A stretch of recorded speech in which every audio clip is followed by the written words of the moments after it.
Welcome back to Midwest League Podcast. I'm Ladina, and I'm here with Jimmie McMillian, Vice President of Penske Entertainment, which is the Indianapolis Motor Speedway, the NTT IndyCar Series, IMS Productions, the Long Beach Grand Prix, the Arlington Grand Prix, and our Nashville race. Wow. You said a mouthful. What is your race day tradition? My race day tradition, well, first, I wake up in the morning, and I bring my whole family here at 4:30 in the morning. Wow. Get here early. So my mom has an entourage of about 50, 60 people. We all get here at 4:30, get her set up. So I'm trying to take care of friends and family management. Next, during the day, we're standing in front of our media center. They're already starting to do interviews. I will have an interview schedule where I'll go through and talk to different media outlets across the world about what's going on here at the race. Then after that, I'm usually paired with a celebrity. Last year was Reggie Wayne and Aunt Paris, and I was basically escorting them around the track while at the same time doing risk management function, which is checking in on our hospital, our 26-bed hospital, which is run by IU Health, checking in with our Pagoda Command, checking in with our security, making sure everyone is safe as they're entering the facility. And after that, it's the party starts. So it's checking in on the Snake Pit, which is our 35,000 person conference, a concert that goes on with electronic dance music in turn 3, everything from them to the museum to what's going on track, pre-race, and then obviously the start of the race. You are naming some huge numbers here. This is a huge place. What's the best seat in the house? Best seat in the house. Well, I'd say the best seat in the house would be driving the car that finishes first. Right, exactly. Finishes first and receiving immortality and getting your face on the side of the Borg Warner. But seriously, we have the largest single-day sporting event in the world. I think a lot of people hear that and don't know what it means. You're talking about somewhere between 375 to 425,000 people that will be here, which makes us the second largest city in the state of Indiana on race day. That's how large this thing is. And I think there are great seats all around this place, but the best place to watch it, I think I've taken you there before, is the short chute between turns 1 and 2 or between turns 3 and 4. There's a space right there where you're really close to the action, and you may not think 230 miles an hour is fast until you stand there and feel them literally blow you off the wall. That's the spot that you really want to watch it from. What has changed with your position since you got a promotion? Tell us about your promotion. So recently, about a month ago, I got promoted to be Vice President of Penske Entertainment. In addition to my other jobs as being Senior Corporate Counsel of Penske Entertainment, and then also doing the work I do in the community and diversity of Penske Entertainment.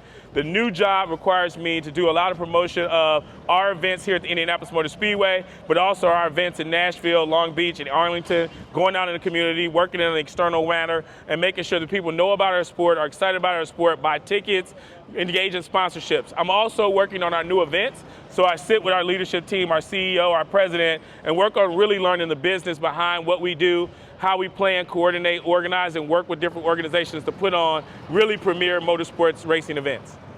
So I know there's the term Indy car, and people that live in Indy might take it for granted, but can you tell me like the difference? Absolutely. As you see behind me, we have an example of an Indy car. It's open wheel racing. So you have Indy car, you have NASCAR, which are stock cars that look a little bit closer to what we drive every day. And then you have Formula One, which is also open wheel racing on a global scale. And so in open wheel racing, these cars go faster than the NASCAR. So if you go on an oval, usually NASCAR runs about an average of about 190 to 200 miles an hour. But if you ride on these cars yesterday, if you saw qualifications, we were doing about 220 to 230 miles per hour per lap. A lot faster. NASCAR is also a lot more durable. Hang on, we got people walking through.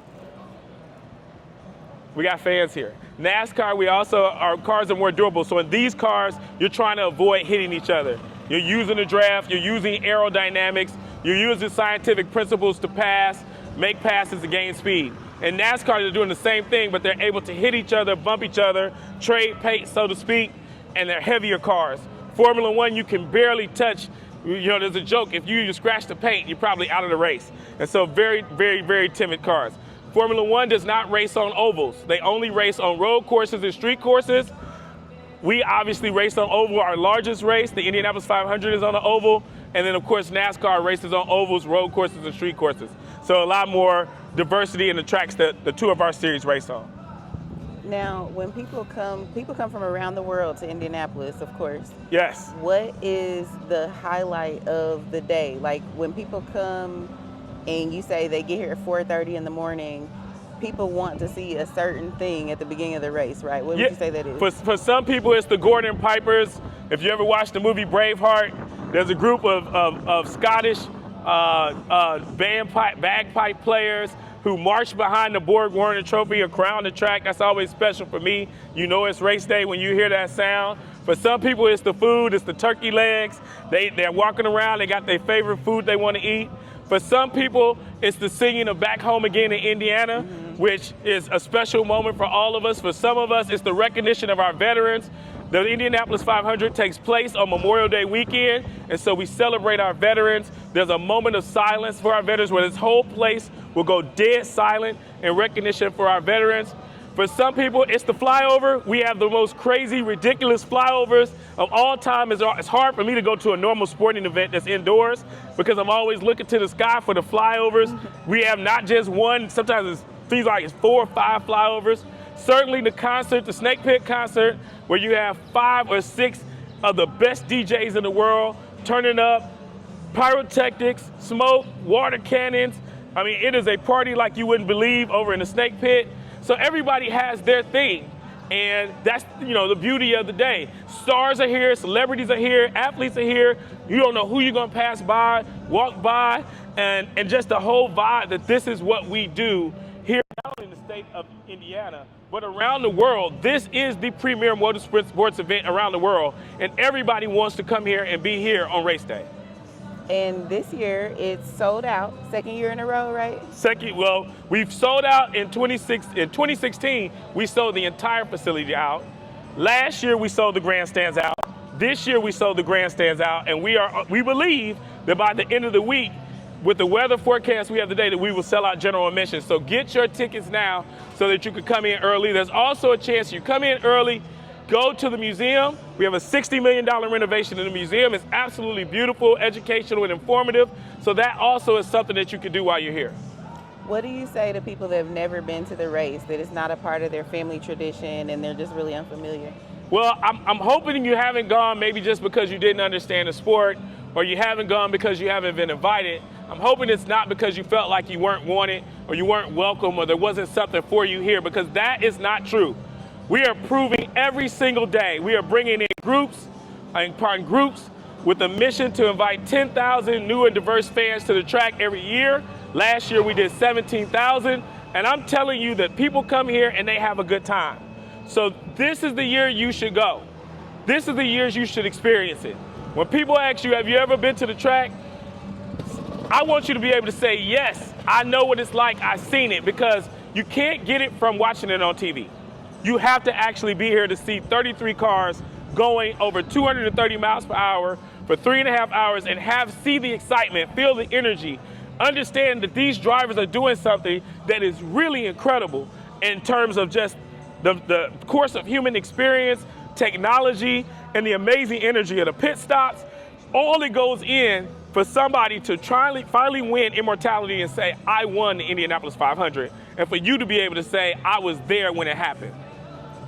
Last year was my first year, and you really were welcoming. You made sure that we felt comfortable, and I really appreciate that. Well, I'm so glad. That's my mission. Everybody has a calling in life, and I believe that God's given me this opportunity. They say you get things that you don't deserve. I believe that. Through His grace and mercy, I've had this opportunity to not only just be an employee at the track, but to work my way up into leadership. And my mission is to show others that not just in this space, but other spaces maybe that we felt like or have felt like we're not welcoming, we were not included, we're not wanted, they don't want us to be there. That's not true. We have to continue to break barriers. Where one door closes, we have to open up another one. And for those who are in those doors, I feel like it's our mission to make sure that we open the doors for you and welcome you in and show you around, to make it easy for those who are coming behind us. So I enjoy Midwest League. I want you guys here. I want you guys to be a part of everything that we're doing here, because I want you to tell your story, our story, to your fans, all of the people that follow you, so that they can come and have this experience. This is the best job in the world, because my job is to make sure you and your family have a great time, come out, take pictures, and have memories that will last a lifetime. What's the leadership tip? Like, you've rose in the ranks as an employee to the part of the leadership team here. What would you tell someone that aspires to those similar goals? One, failure is inevitable. You're going to fail, but quitting is unacceptable if it's something that you really want to do. And you have to understand that there's going to be bad days and good days, and I see far too many people that quit too easily on the bad days. They let the bad days determine their entire future and don't realize there is no perfect person, right? There are things that are going to happen in life. There are things that are going to take place in life that you have to decide on your own. Hey, I get it. It's learning. Some things are not failure, they're just learning opportunities, and you learn from it and you move on and you hold your head high and you keep pushing. And so that is my leadership tip, is you can't be a leader if no one will follow you. And people are not going to follow people that quit, because that means they're going to end up at the same dead end you're at. So you've got to show as a leader, how do I keep moving and keep pushing so that the people behind you don't get jammed up in your stop, but instead they get to walk in your wake. That's heavy. Thank you. And last thing, what do you say to people that are buying tickets still? It's sold out, but there's still access available. Yes. So what is that experience like for the tickets that are remaining? I think it's great. My mother does not want to sit in the grandstands. And the reason why is when you're in the grandstands with 250,000 people, you're kind of confined. I mean, they're comfortable seats, but you're in the grandstands. Whereas when you're in general admission on the infield, you grab your chair, your lawn chair, your blanket, you grab your air mattress, you got space. You can find, if you come early, you can find your little own plot of land that you can spread out, have room. During the race, you can get up, easily walk to the bathroom, easily walk to get food, easily walk around, and easily get back to your space. And people are not gonna bother your stuff. We sat near the pagoda last year. We experienced the flyover, felt it in my heart. But then we got up and walked around, and it's like a real city with different neighborhoods. Just all on the inside of the track. All around here, yeah. People, if you have infield parking, which you cannot get now, it's sold out. But the people who have infield parking will bring hibachis, grills, the whole kitchen, because you drive in, and you know, whether it's an RV or your car, and you just pull out all your stuff. There is no better ticket in sports. That's not promotion. That's just the truth.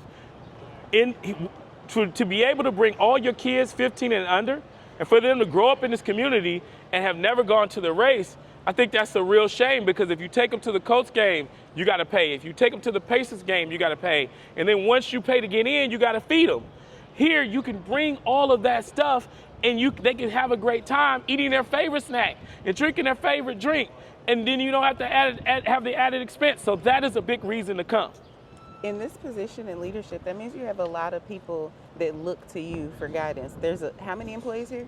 270 full-time, but we will go up to probably, with our part-time staff and our staffing companies, on race day, we'll probably have 10,000 people who are working to put on this race. What is that like being in charge of such a big organization? Well, thankfully, we have a great leader, Chief Talent Officer Kristen Wheaton, a sister from Chicago. She's absolutely phenomenal. So her and her team do the management side of the employee, on the employee side. But I help her with some of the cultural issues that come up from time to time. And thankfully, that's not very often.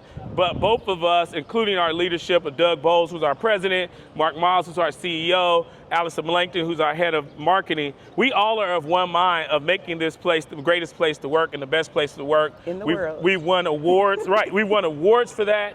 And it's really just a consistent effort and culture, because you can't make other people happy if you're not happy. So hospitality, cleanliness, Roger Penske is big on everything looking its best, being its best, including our people, because that is the only way you're going to get the best out of folks for your fans and your experience. And you see it with the sellout. People are coming here because they have a good time. If they don't have a good time, they will not come. And some people get the same seats every year. Oh, how many years? Oh, people can't wait to tell you that. I've been coming to the race for 47 years. I've been coming to the race for 67 years. People can't wait to tell you and explain to you how many years they and their family have been coming. Some people, you know, the seats literally are in their will. It's a part of, and we've actually seen fights in families over who owns the seats, and who gets the seats. So we've seen every iteration of how much fandom there is for people have wanted to be buried here. We don't allow that. But people are entrenched in this place and the tradition of it and what it means. And they've grown up here and they've raised their kids to grow up here. And it's that traditional love. But we've learned, and this is why I've been intentional, is that tradition is not enough when you have a community that has a number of people who it hasn't been a tradition for, or you have a community like me, I'm from Chicago. You have a community of transplants and people who are coming from different spaces and coming into this community from different places and different ways to come in and be a part of it. So that is part of why we're growing, is we're now starting to look and pitch to our new fans, the new Indianapolis, the new people from out of town who have never been here and come here and are now here today. All right, well, thank you so much for taking the time to talk to us. I know you got to get back to work. You got a big weekend ahead. I do, but I always got time for you, Ladina, and I always got time for Midwest League. It's always a pleasure to have you out here, and I can't say enough how much I really, really want everyone to take a moment to try this. Is the 110th running of the Indianapolis 500. And no matter how long you've lived in this community, it's not too late for this to be your first race. I don't believe it's going to be your last race. And so please consider coming out to the track. And if you don't make it out for the Indianapolis 500, think about Brickyard 400, which is coming in July, or our IMSA race, which is coming in September, or our World GT Challenge 8-hour race, which is coming in October. Some of those are NASCAR's, the Brickyard race. We have sports cars coming, Ferrari, Corvette, prototype cars, really cool event, lots of access, lots of ability to get around, get in the drivers, get in the garage. You don't necessarily need all the credentials and passes that you usually have, but we'd love to have you come and be a part of that as well. So need you to come out because I need you to be happy and I want you to be happy and I want you to enjoy this race. Oh, and the Weenie 500. Yes, the Carb Day. Carb Day, we'll have our Weenie race. Oscar Mayer Wiener, one of our sponsors, happily proud sponsor of the Indianapolis Motor Speedway. The hot dogs are good this year. They're phenomenal. Do they have beef? I think they do. Okay. But want to come out and see the Weenie 500 race? They will actually have Weenie mobiles racing on track. Yesterday we had a monster truck race. Oh, well, yeah, we had a monster truck set a speed record. Power Rush with Monster Jam. If you're familiar with Monster Jam and monster trucks, they built a specially designed red IndyCar-inspired monster truck that yesterday set the speed record for monster trucks at 103 miles per hour. Wow. Camden did it yesterday. It was absolutely fantastic. We were all cheering that on. And so that was something special that happened. Red Bull will be out here Carb Day as well. We have Counting Crows in concert on Carb Day. Carb Day is Friday, this Friday. Counting Crows will be in concert. Hopefully the weather will look a little bit better than it does right now, and we'll get some warmth, but that's another reason to come out Friday. Legends Day Saturday, take your kids down to the parade. There'll be a 500 Festival parade downtown. Lots of fun things to do downtown at Legends Day. All right, thank you so much, and we'll see you soon. Thank you.